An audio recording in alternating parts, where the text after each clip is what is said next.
The number of flood evacuees at temporary relief centers nationwide has fallen to 27,552 as of 8:50 a.m., down from 29,457 yesterday.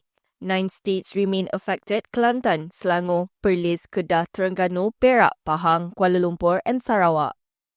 According to the Social Welfare Department's Info Bencana portal, 8,966 families are housed at 244 PPS nationwide, with Kelantan recording the highest number at 6,310 evacuees from 2,297 families.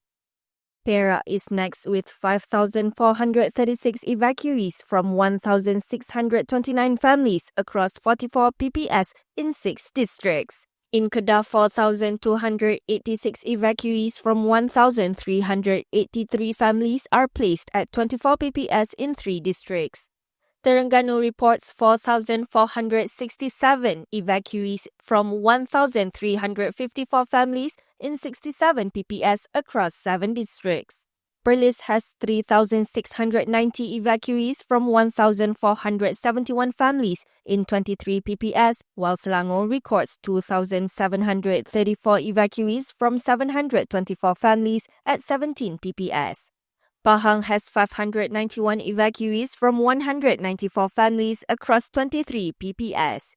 Meanwhile, 1 PPS each operating in Miri, Sarawak and Brickfields, Kuala Lumpur, housing 19 evacuees from 4 families and 8 evacuees from 7 families respectively.